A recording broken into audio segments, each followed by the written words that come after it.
Buenas noches.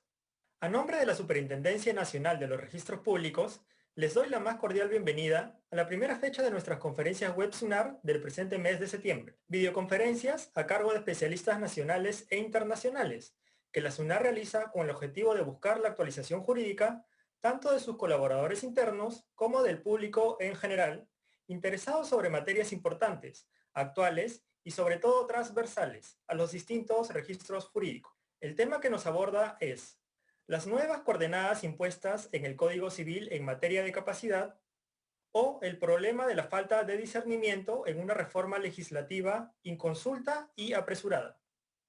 Y está a cargo del doctor Juan Espinosa Espinosa, quien es profesor de Derecho Civil en las Facultades de Derecho de la Universidad Nacional Mayor de San Marcos y de la Pontificia Universidad Católica del Perú.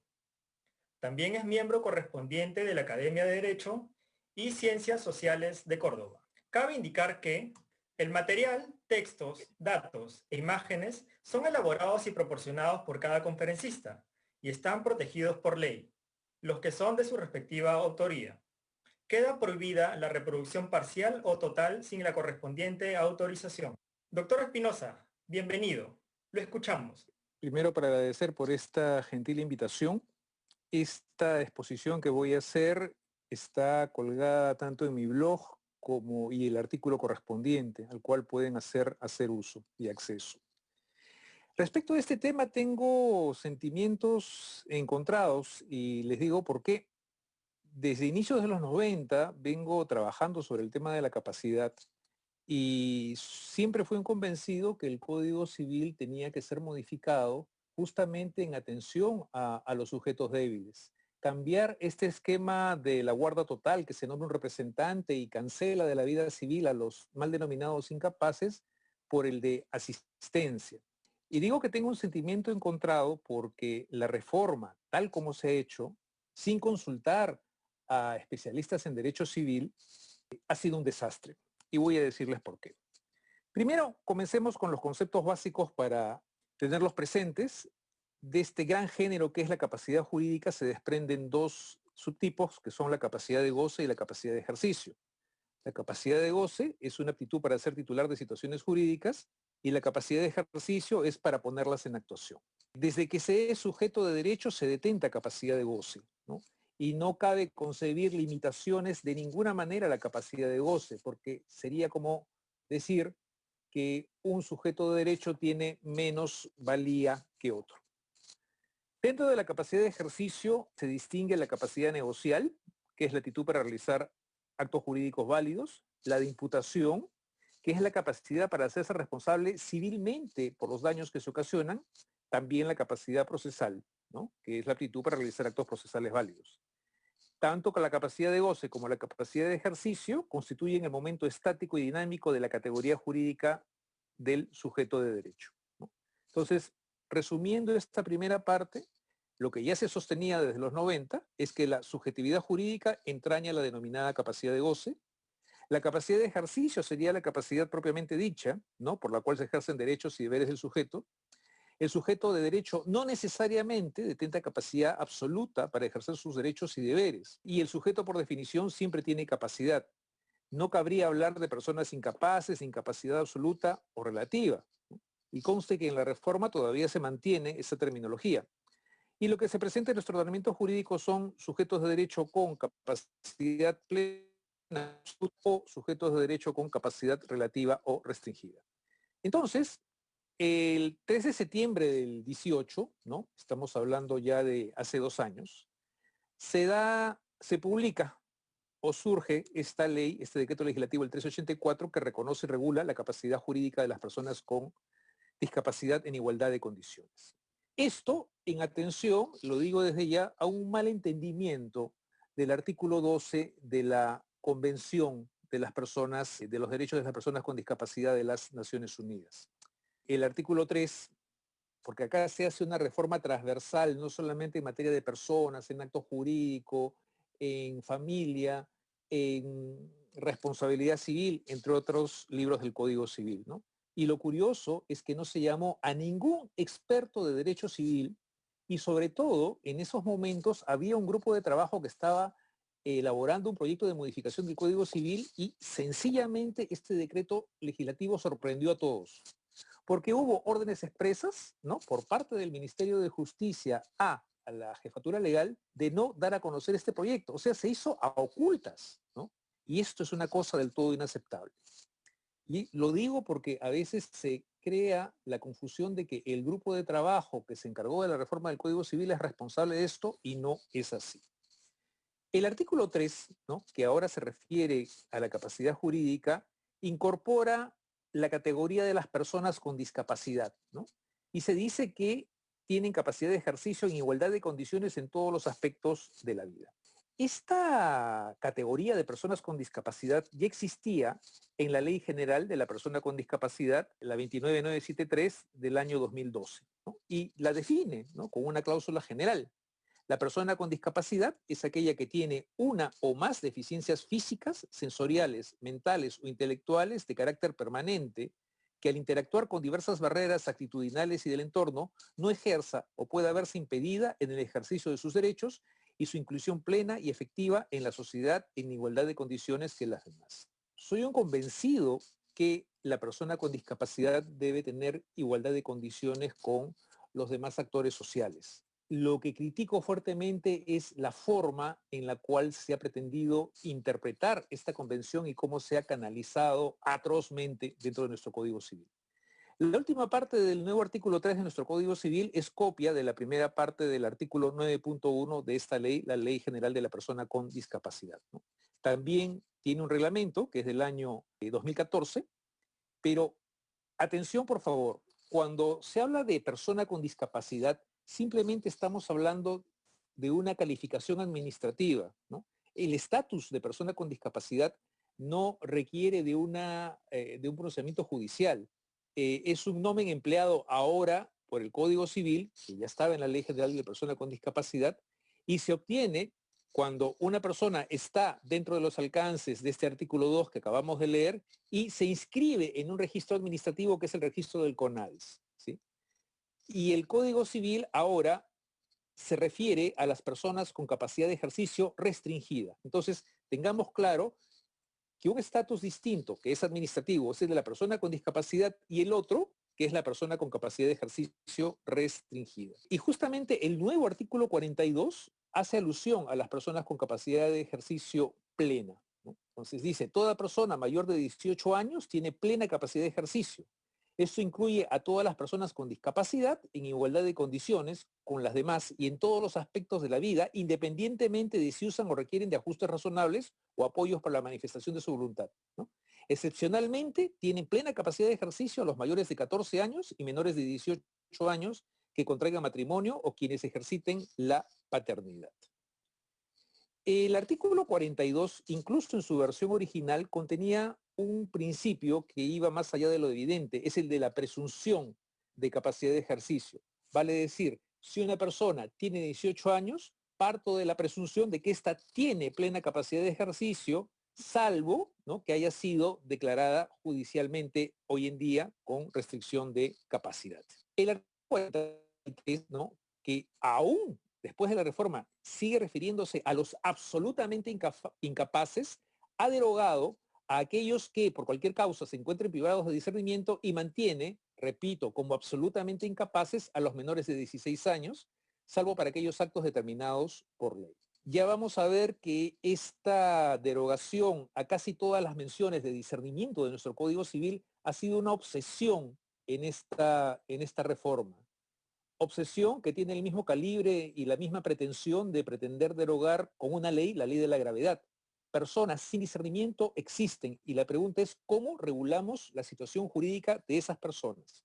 Y no solamente, sino de aquellos que están en el entorno y que de alguna manera sufren los efectos de los actos de estas personas sin discernimiento, como por ejemplo en materia de responsabilidad civil. El artículo 44, ya modificado, se refiere a la capacidad de ejercicio restringida. Deroga la situación de los que adolecen de deterioro mental, de los retardados mentales, ¿no? Y se mantienen como sujetos con capacidad de ejercicio restringida los mayores de 16 y menores de 18 años de edad, los pródigos, los malos gestores, los ebrios habituales, los toxicómanos, los que sufren una pena que lleva anexa a la inhabilitación civil, y este supuesto totalmente exótico, extraño a nuestro sistema. Las personas que se encuentren en estado de coma siempre que no hubiera designado un apoyo con anterioridad. Y la pregunta es esta: se borra una categoría genérica, general de los cuidados de discernimiento y se crea una categoría muy puntual, muy específica, la del estado de coma. Y ojo, ¿de dónde salió? No se sabe, pero les aseguro una cosa, que en la Convención de los Derechos de la Persona con Discapacidad este supuesto no está. Resumiendo esta parte, en este elenco del artículo 44, ¿no?, desaparecen del escenario de los sujetos dignos de protección los retardados mentales y los que adolecen de deterioro mental. Se refiere en este supuesto de las personas que se encuentran en estado de coma, ¿no?, cuando esta hubiera sido una magnífica oportunidad para establecer una cláusula general, ¿no?, como hay en otras experiencias jurídicas sensibles a proteger a los sujetos débiles, ¿no?, y se sigue con este escenario de supuestos puntuales, ¿no?, y, como les digo, exóticos.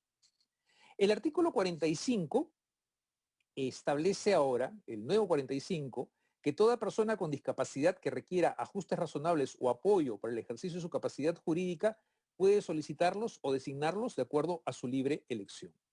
En la exposición de motivos de esta reforma se dice que se elimina del todo la figura de la curatela del Código Civil para las personas con discapacidad. Repito, las personas con discapacidad nunca estuvieron reguladas hasta hace 2 años en el Código Civil. La figura de la curatela era para los sujetos con capacidad de ejercicio restringida y sigue siéndolo.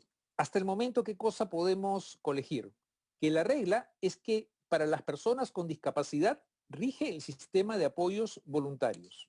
Excepcionalmente, ¿no?, para las personas que no puedan manifestar su voluntad de manera expresa ni tácita, temporal o permanentemente, que no están enumeradas ni en el artículo 43 ni en el artículo 44, se les aplica la designación judicial de apoyos. Entonces hay una designación voluntaria y una designación judicial.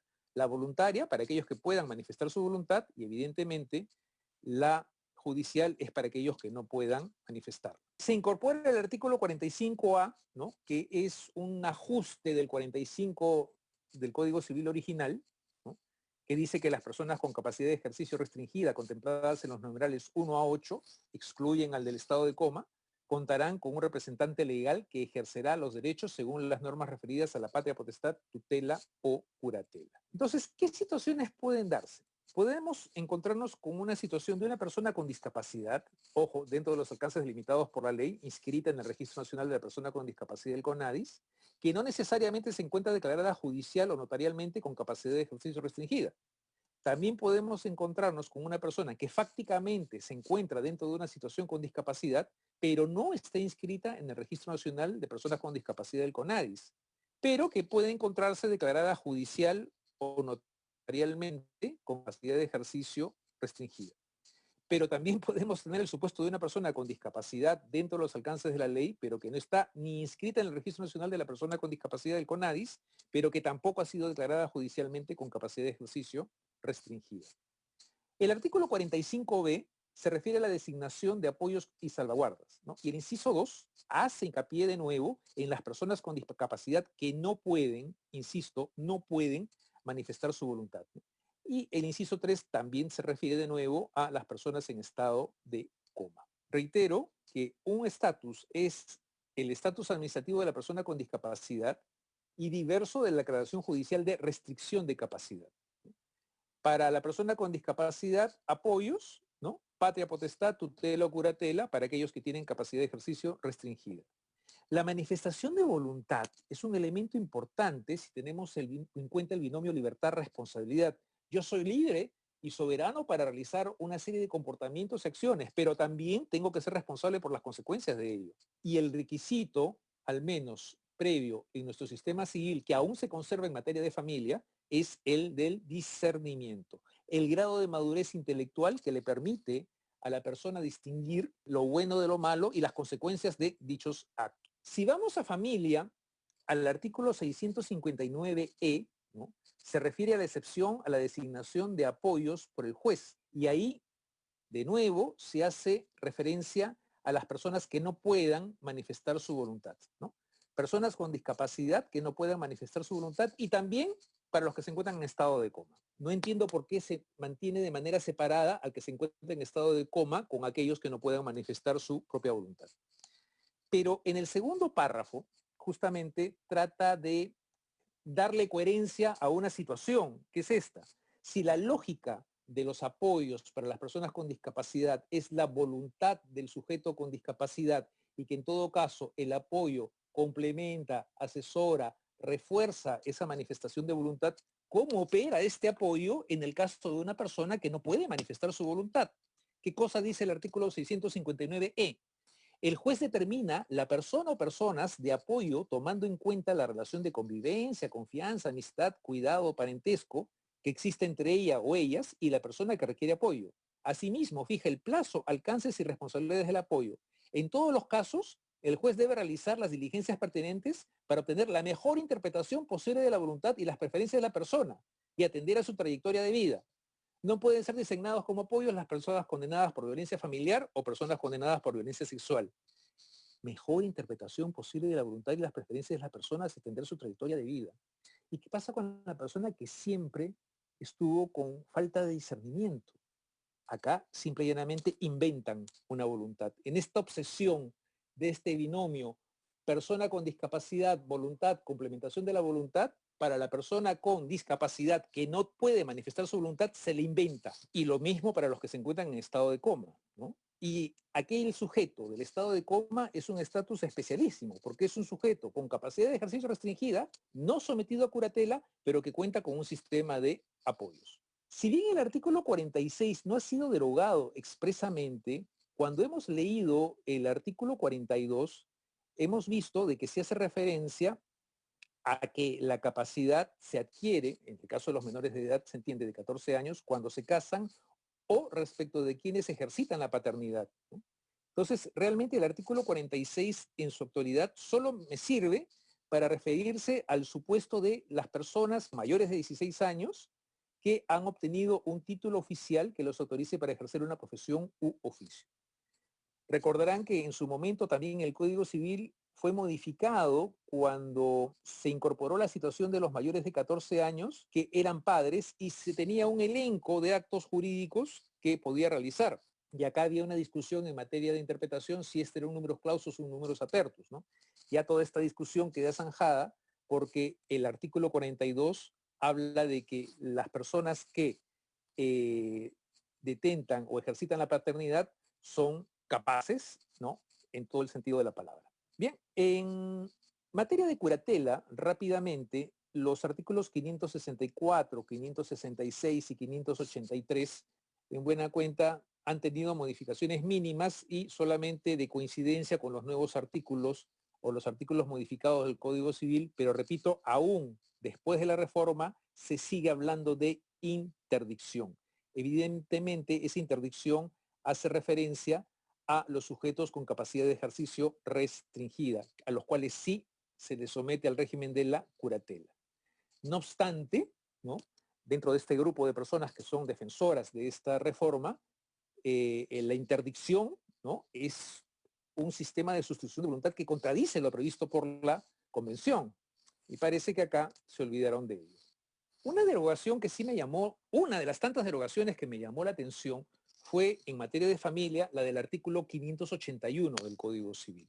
Como les decía, antes de esta reforma, el problema era que se tenía en cuenta el esquema de la guarda total, ¿no? Y cuántas sentencias no habremos leído en la cual se declara interdicto a Juan Pérez, no sé, pues por retardo mental o qué sé yo, o deficiencia mental, y nombro como representante a la señora Juana Pérez, que lo representará en todo el cuidado de su persona y bienes, ¿no? Que era una suerte de muerte civil. Pero los jueces no tenían en cuenta un artículo que era primordial, que era el artículo 581.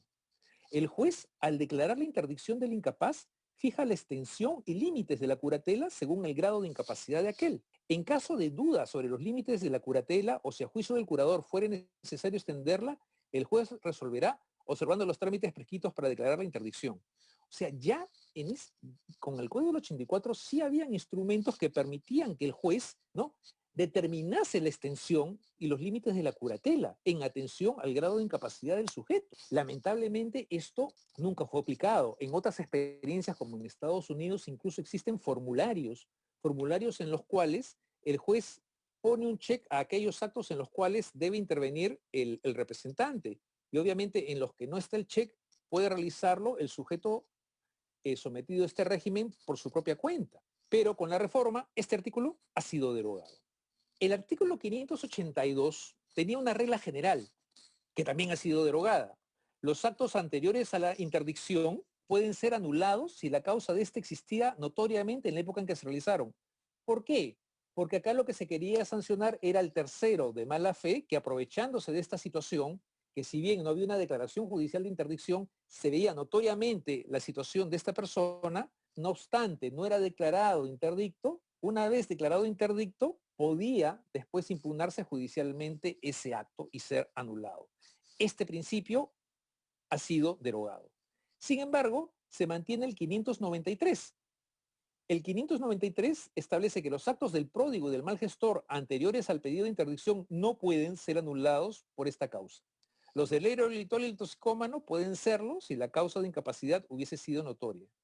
Y acá surge la pregunta, ¿no? ¿Y qué tal si la situación de prodigalidad o de mala gestión era notoria? ¿Acaso en ese caso tampoco cabría sancionar al tercero de mala fe? Yo creo que sí.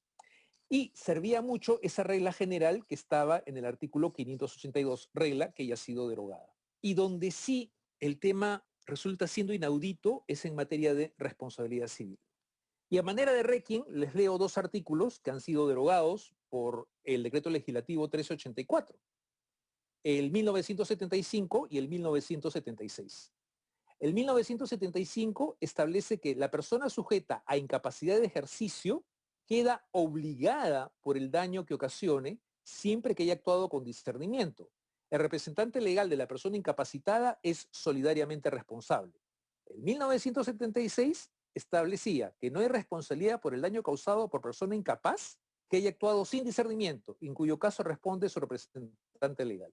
Acá siguiendo el modelo francés antes de la reforma, el modelo italiano, el esquema era,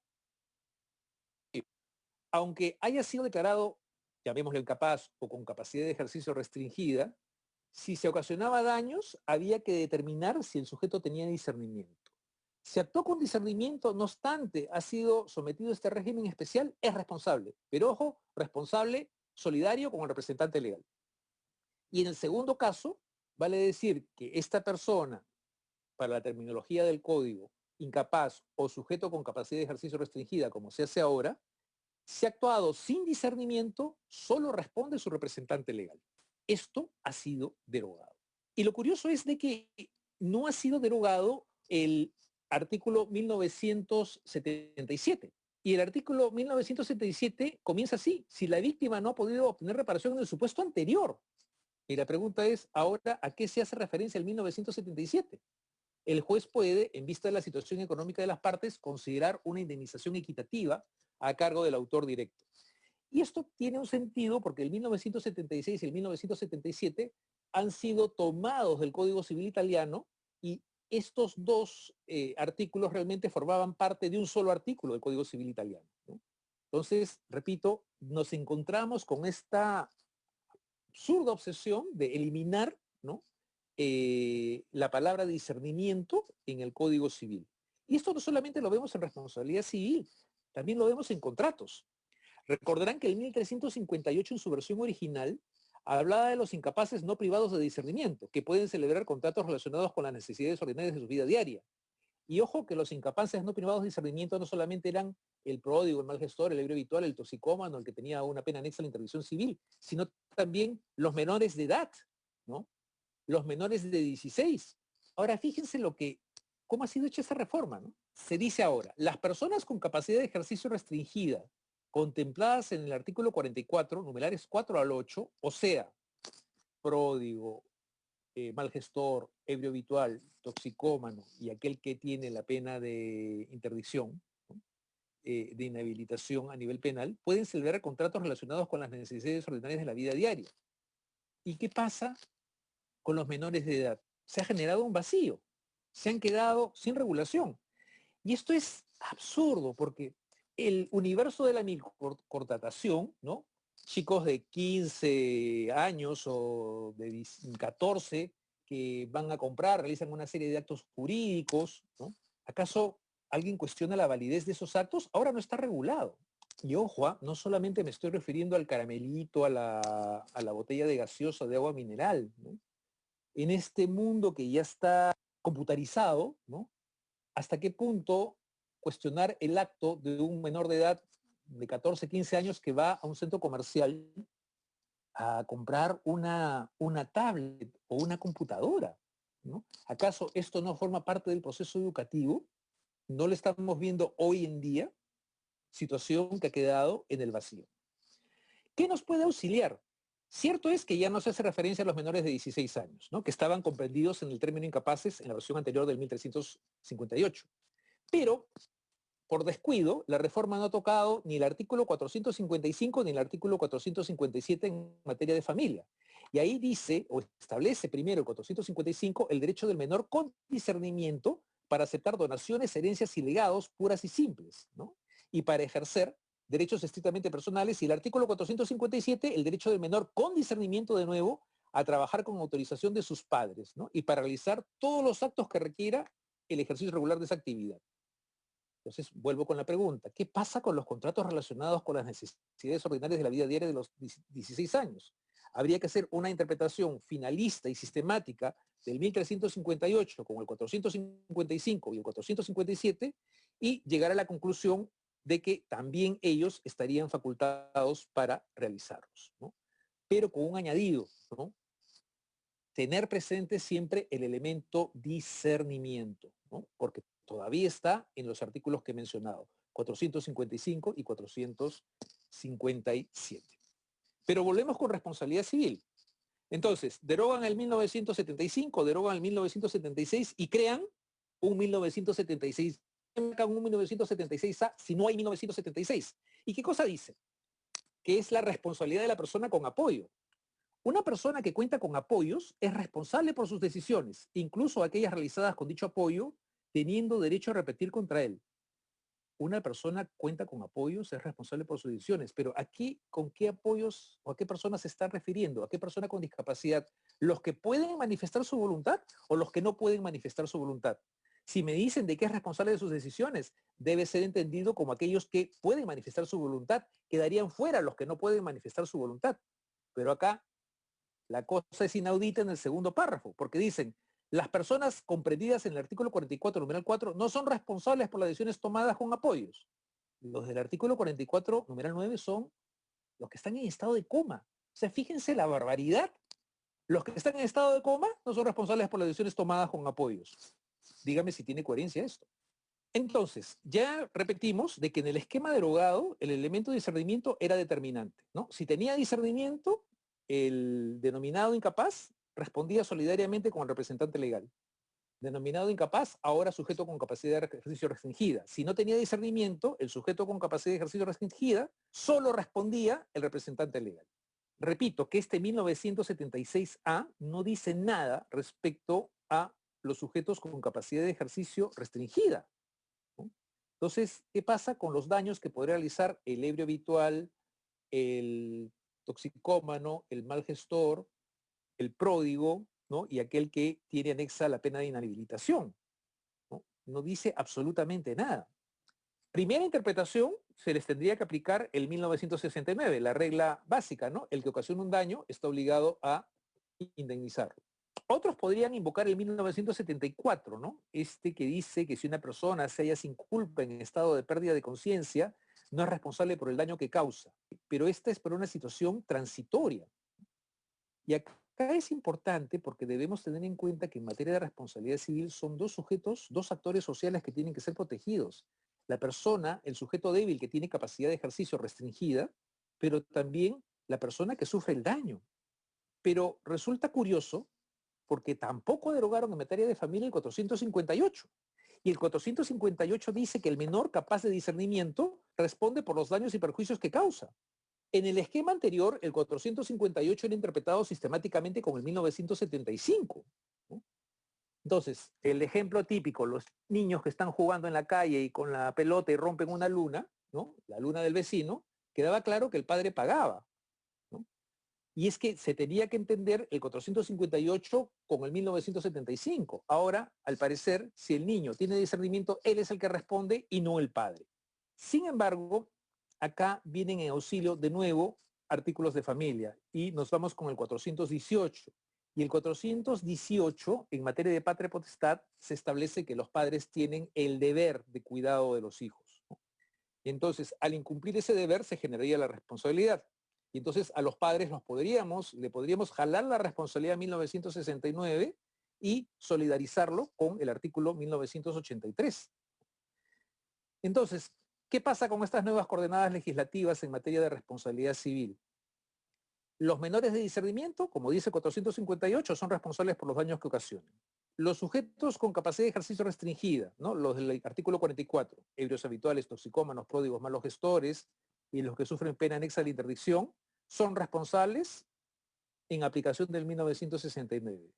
En aplicación del 1976A, la persona que cuenta por apoyos es responsable por sus decisiones. Insisto que la interpretación que se tiene que hacer es respecto de los sujetos o de las personas discapacitadas que pueden manifestar su voluntad, porque se habla de decisiones. Luego, los del estado de coma, con el absurdo de que se dice que no son responsables por las decisiones tomadas, nos hace ver que quedan en el aire las personas con discapacidad que no pueden manifestar su voluntad, ¿no? Que están reconocidas en el artículo 659E. Entonces, ¿qué posibilidades de interpretación tenemos?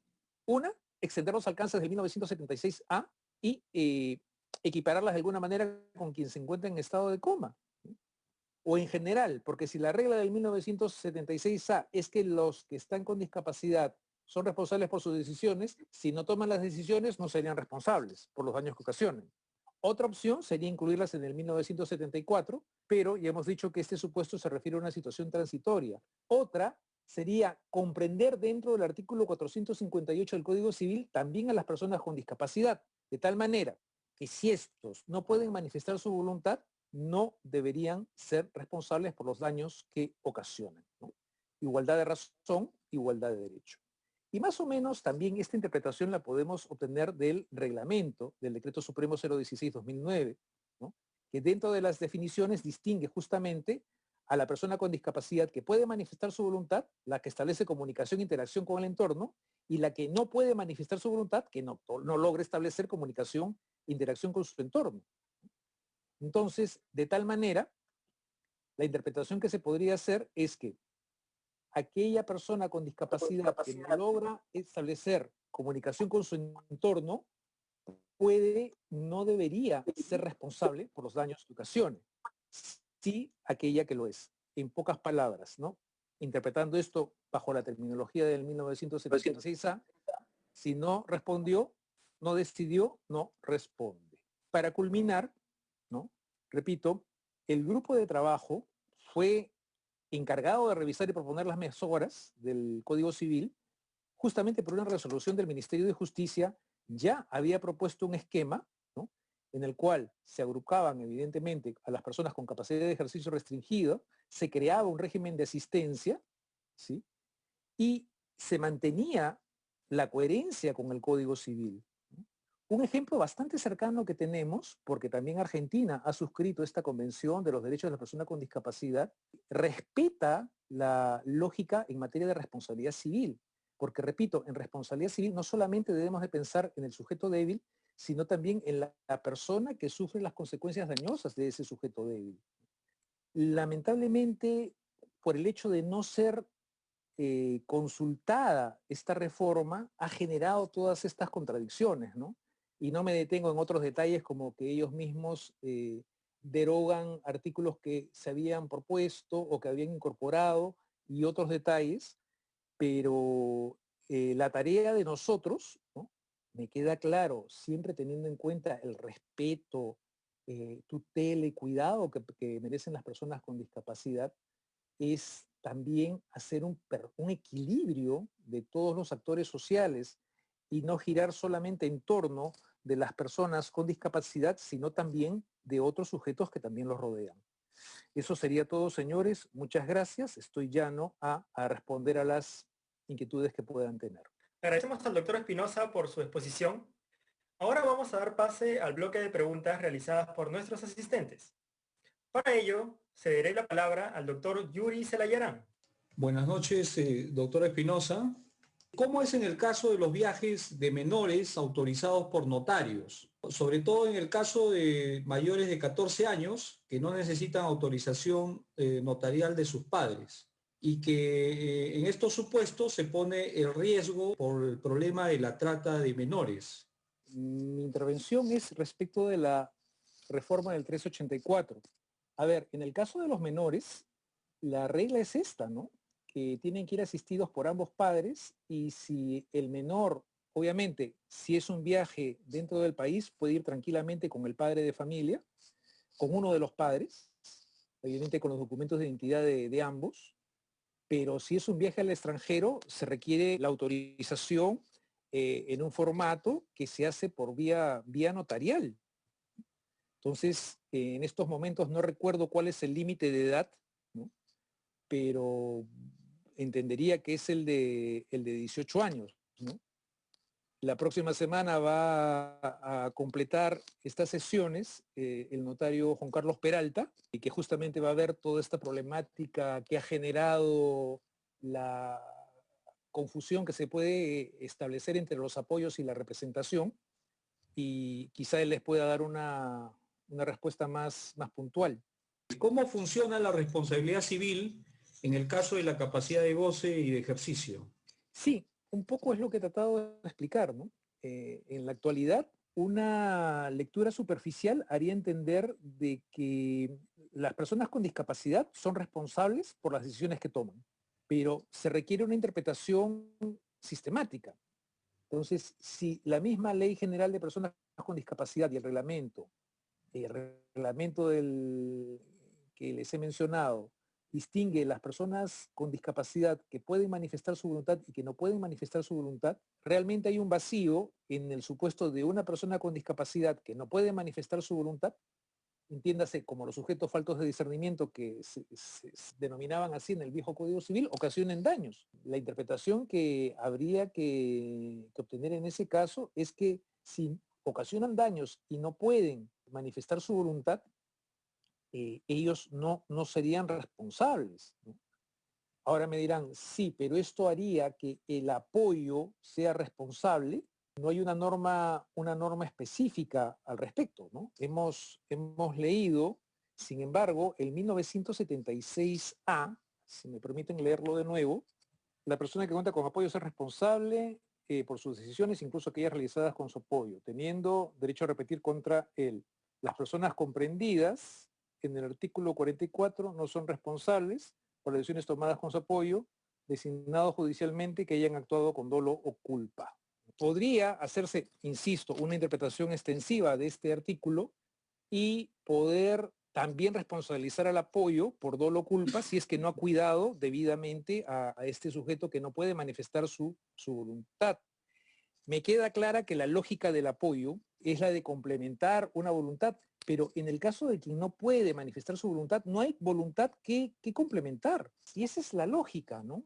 Si se hubiera construido este sistema de apoyos para aquellas personas con discapacidad que sí puedan manifestar su voluntad, ¿qué duda cabe que habría que complementar, orientar, encauzar esa voluntad? Pero el caso de la persona que no puede manifestar su voluntad requiere un tratamiento distinto, no inventarle una voluntad.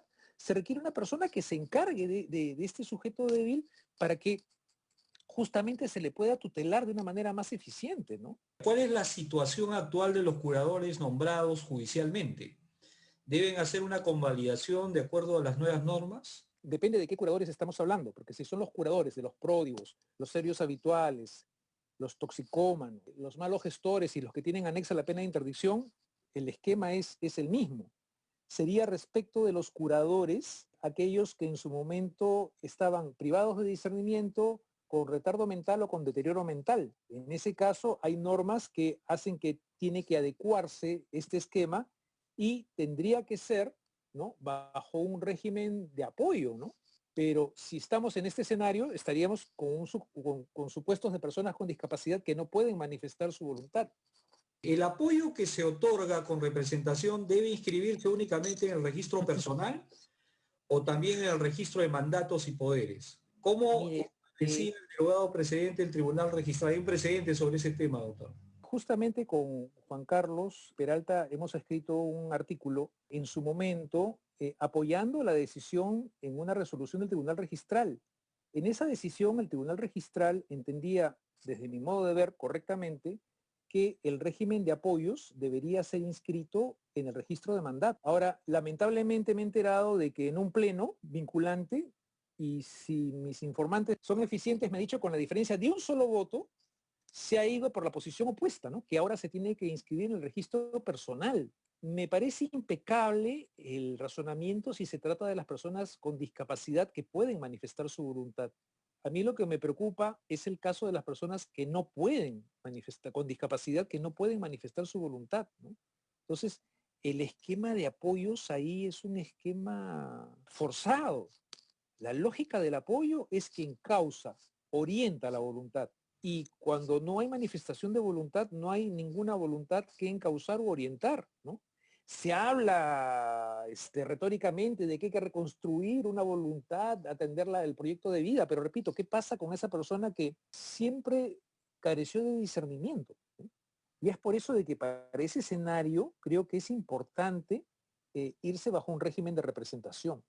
¿Qué posibilidades de interpretación nos da la redacción del numeral 9 del artículo 2030 del Código Civil, modificado por el decreto legislativo 1384? O sea, se refiere concretamente al nombramiento del tutor. Dice, por cuanto hace parecer que tal nombramiento debe ser por mandato judicial y ya no por escritura pública, como lo prevé el artículo 506 de dicho cuerpo normativo. A ver, acá dice registro personal, se escribe en este registro 9 las resoluciones que designan el tutor o al apoyo, la que los dejan sin efecto. A mí me resulta que el tema de la tutoría, como es una institución supletoria de amparo, ¿no? Y estamos hablando de menores de edad, tendría que ser judicialmente, ¿no? La ponencia que estoy dando es sobre el 1384, ¿no? Y realmente en materia de tutela, expertísimo en familia no soy, es un poco, repito, la protección que merece el sujeto débil, y me parece que las garantías necesarias serían en el caso del Poder Judicial, ¿no? Juan Carlos Peralta, que es notario, podría darles mayor alcance respecto de eso. Con esta reforma pierde fuerza la representación legal de los padres hacia los mayores de 14 años para los diversos actos. ¿Puede el menor demandar con éxito, dice, al padre si desea independizarse de dicha representación?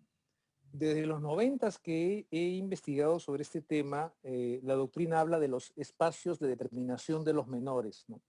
Y queda claro que cuando el menor se va acercando a la mayoría de edad, los espacios de determinación de ellos se amplían y por consiguiente los padres deberían ser respetuosos de esos espacios de determinación. Tendría que verse el caso concreto para ver qué reclamaría este menor al padre judicialmente. En línea de principio, se tendría que poner un caso puntual, ¿no?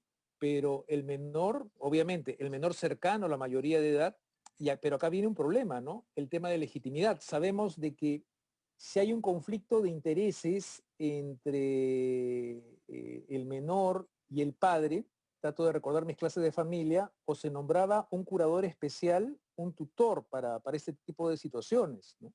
Porque a la larga es, si este menor quiere reclamar con su padre, ¿quién lo representa? Claro, puede ser que reclame con un padre y está representado por la madre o viceversa. ¿Existe un vacío respecto a la responsabilidad de las personas con discapacidad severa?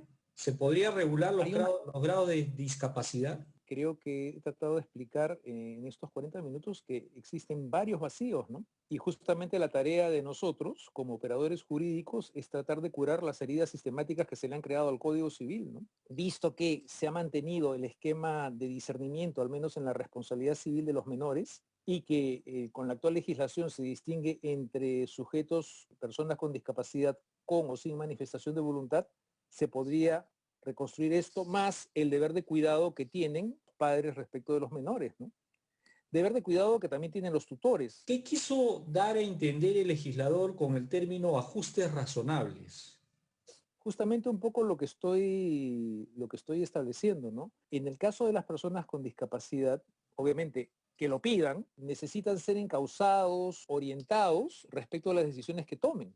A eso se hace alusión a los ajustes razonables y apoyos, ¿no? En esta tendencia, no que uno se sustituya respecto a la voluntad, pero hago hincapié, la lógica del apoyo es impecable para los sujetos, las personas con discapacidad que lo requieran y que puedan manifestar su voluntad. Me parece tremendamente forzada en el caso de la persona con discapacidad que no puede manifestar su voluntad. Con las modificaciones efectuadas al Código Civil, ¿ya se suprimió por completo el tema de la interdicción civil? Como he tratado de explicar, en algunos artículos todavía se mantiene la terminología de interdicción. Pródigos, serios habituales, toxicómanos, malos gestores y los que tienen anexa la pena de interdicción civil. ¿Considera que debió regularse con otra figura el caso de las personas que no podían manifestar su voluntad? ¿Qué figura hubiera sido la más adecuada? Yo creo que hubiéramos mantenido el tema de discernimiento, ¿no? No veo esta necesidad de cambiar la terminología, ¿no? El esquema, el esquema que teníamos con el 1975, el 1976 era un esquema equilibrado. De manera más desapasionada esto, mi discrepancia no es total. O sea, la reforma, como ustedes han visto, ha atacado varias figuras y lo ha hecho de una manera espantosa, por decirlo de alguna manera. Pero la lógica de que en el tema de apoyos y salvaguardas se complemente la voluntad de aquel que la necesita, perfecto, pero no podemos inventar voluntades y no podemos crear responsabilidades cuando el sujeto no tiene ni discernimiento o carezca de manifestación de voluntad. En algún momento, hablando o leyendo a algunos autores, decían, no, en el caso, incluso en el caso de las personas que no tienen discernimiento, deberían ser declaradas responsables por los daños que ocasionan, porque según este razonamiento, estaríamos diciendo que la enfermedad es la responsable y no la persona. Pero si tenemos en cuenta las funciones de la responsabilidad civil, aparte de la función disuasoria, o enfatizando el tema de la función disuasoria, o disuasiva, perdón, justamente esto se hace para que el que ocasione daño se internalice. Entonces, si la persona no tuvo capacidad para entender el daño que estaba cometiendo, ¿cómo va a tener capacidad para entender por qué se le está sancionando? Entonces, repito, en estos casos no solamente hay que tutelar al sujeto débil, sino también a la persona dañada, ¿no? Y tiene que equilibrarse esto y tener en cuenta las responsabilidades de quien está a cargo de esta persona. Y es que el apoyo no puede ser el mismo en el caso de la persona que no puede manifestar su voluntad. Ahí sí debería haber un régimen de representación, definitivamente. Y que esa persona tome cuidado de la persona con discapacidad. Tan sencillo como eso. El poder otorgado por una persona capaz, ¿no?, que luego pasa a una situación de discapacidad, en ese caso el poder sigue vigente. Y ese es un tema zanjado por el 568A, ¿no? Claro, antes el 568A es de una ley que me parece que es del 2010, sí, más o menos por ahí. Antes de eso, justamente había todo este esquema, ¿no? O sea, una persona adulta mayor que está con una enfermedad que sabe de que después no va a tener las facultades suficientes como para autogobernarse, decide nombrar una persona que será su futuro curador. Y todas las normas, obviamente, establecen que en materia de mandatos, cesa el mandato cuando devienen incapaz el mandante. Una línea interpretativa era de que no serían válidos estos nombramientos de curadores porque justamente, o de representantes, porque justamente esta persona ya devendría incapaz. Y es justamente por eso que se crea el 568, que regula esta situación de nombrar un curador en previsión de la propia incapacidad. Ahora, lo curioso es que este 568A se refiere solamente al adulto mayor, y realmente esto lo deberíamos de extender para cualquier tipo de sujeto que sabe que próximamente va a encontrarse en una situación de no poderse valer por sí mismo. O sea, toda esa discusión de que el poder se extinguía porque la persona venía incapaz resulta inaplicable en atención a ese artículo. Si una persona aparece en el registro como interdicta y tiene inscrito su curador, si quisiera designar un apoyo, previamente deberá levantar la inscripción de la interdicción y el nombramiento de curador. Es que ese es el problema, pues. El problema es que creemos que interdicto es una sola categoría, persona con discapacidad es una sola categoría, sujeto con capacidad de ejercicio restringida es una sola categoría. O sea, si hablamos de interdicto, es en atención a la terminología anterior, podría ser pródigo, mal gestor, habitual, toxicómano. Entonces ahora tenemos que ver, por eso preguntaba a qué interdictos se están refiriendo, porque volvemos al esquema, quien puede manifestar su voluntad y quien no puede manifestar su voluntad. Quien puede manifestar su voluntad lo puede hacer, ¿no? Quien no, siempre tendrá que someterse a un proceso judicial. El artículo 659-F del Código Civil regula el nombramiento de apoyo a futuro. Ese artículo ha derogado el artículo 568A, que se refiere al curador a futuro. Sí, se ha generado una suerte de absorción, ¿no? El 659F con 568A. En las personas privadas de discernimiento, atendiendo a que actualmente pueden casarse, ¿cuáles serían las consecuencias jurídicas? Bueno, en teoría ya no se habla de privación de discernimiento, ¿no? Entonces, leamos ahora la parte de matrimonio, impedimentos, adolescentes, persona con capacidad de ejercicio restringida, ¿no? O sea, de nuevo, pródigo, mal gestor, ebrio habitual, ¿no? También el que está en estado de coma no podría casarse. Y por consiguiente, si es una, claro, con discapacidad, hay una persona que es el apoyo que complementa la voluntad. Me cuesta entender cómo una persona que no puede manifestar su voluntad va a casarse. Entonces, díganme ustedes, no obstante la derogación del elemento discernimiento, si este no debe ser tenido en cuenta, ¿no? Entonces, ¿hasta dónde vamos a inventar una voluntad de alguien que no manifiesta su voluntad y el apoyo interpreta esa voluntad como una voluntad matrimonial? Evidentemente es algo que no está regulado. De repente tenemos que remontarnos a las normas de acto jurídico, ¿no? Porque el matrimonio, señores, no deja de ser un acto jurídico, ¿no? Entonces, regresamos al 140, ¿no? Y dice, para la validez del acto se requiere plena capacidad de ejercicio. Claro, dice, salvo las restricciones comprendidas por la ley. Pero si estoy hablando, y esta es la invención, pues, a la persona con apoyos se le entiende como capacidad plena. Es una inconsistencia reconocerle plena capacidad de ejercicio a quien no puede manifestar su voluntad. No es un acto de crueldad, es que tenemos que diferenciar. Y justamente esas personas, por su particular situación, merecen una mayor tutela, un mayor apoyo. Pero no les inventemos una voluntad que no tienen, ¿no? ¿Usted considera, doctor Espinosa, que la modificación del artículo 1358 del Código Civil es pasible de nulidad de los contratos que los menores con discernimiento celebran o han celebrado? Es un disparate haber hecho miren, eso es una marca patente de discernimiento, ¿no? La falta de discernimiento al haber hecho esta reforma. Han dejado en blanco esto, pero ¿qué nos dice la experiencia común? ¿Qué nos pasa de ese niño o esa niña que va a comprar los caramelos, el jugo, la gaseosa, que toma su combi, o del niño que más posibilidades económicas tiene, que se compra, qué sé yo, una tablet, ¿no? O sea, ya dejamos el tema de como ya lo dije, dejamos el tema de la microcontratación y justamente de la reconstrucción de los artículos de familia, podemos hacer extensivo, más que declararlo inconstitucional, hacerlo extensivo el 1358 también a los menores de edad, ¿no? Eliminación del requisito de interdicción. Todas las entidades públicas y privadas adecúan sus procedimientos administrativos bajo responsabilidad en un plazo no mayor de 120 días, contados a partir del día siguiente de la publicación.